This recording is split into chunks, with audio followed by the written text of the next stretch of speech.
আসসালামু আলাইকুম। চলে আসলাম অনেকদিন পর দই কই রান্নার রেসিপি নিয়ে। ভিডিওটি সম্পূর্ণ দেখবেন, আশা করি ভালো লাগবে। এখানে আমি মাছগুলো ভালো করে ধুয়ে নিয়েছি, দিয়ে দিচ্ছি 1 চা চামচ লবণ। এখানে আমি কই মাছগুলো ভালো করে ধুয়ে নিয়েছি, দিয়ে দিয়েছি স্বাদ মতো লবণ।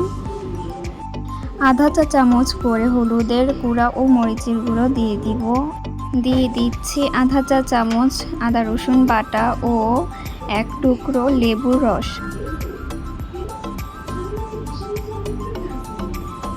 এখন সবগুলো উপকরণ ভালো করে হাত দিয়ে মাখিয়ে নিতে হবে। আপনারা চাইলে আগে থেকে ম্যারিনেট করে রেখে দিতে পারেন 30 মিনিটের জন্য।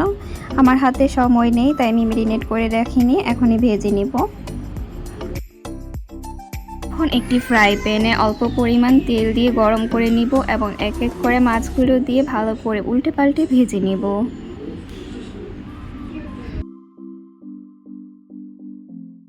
মাছগুলো লাল লাল করে ভাজা হয়ে গেলে একটি প্লেটে আমি মাছগুলো উঠিয়ে নিব।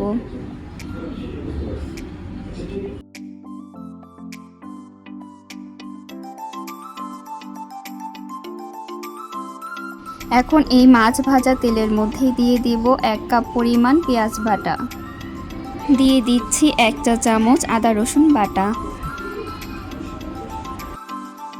স্বাদ মতো লবণ। বাটা মশলা রান্নার স্বাদ দ্বিগুণ করে দেয়, তাই আজ আমি বাটা মশলা দিয়ে রান্না করব। দিয়ে দিচ্ছি 1.5 চা চামচ মরিচ বাটা, 1 চা চামচ হলুদ বাটা, আধা চা চামচ করে জিরা ও ধনিয়া বাটা। এখন সবগুলো মশলা পেঁয়াজের সাথে ভালো করে কষিয়ে নিতে হবে। 10 থেকে 12 মিনিটের মতো কষানোর পর দিয়ে দিব সামান্য পরিমাণ পানি।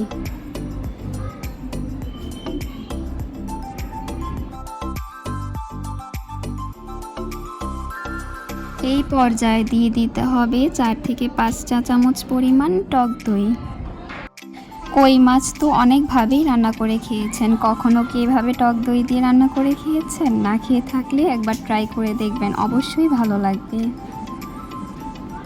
দিয়ে দিব 2 চা চামচ পরিমাণ টমেটোর পেস্ট।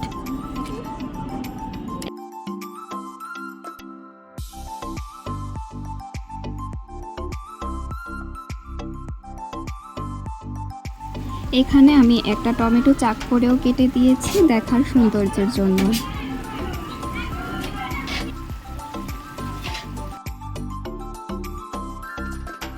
আবারও পানি দিয়ে কিছুক্ষণ কষানোর পর দিয়ে দিব ভেজে রাখা মাছগুলো।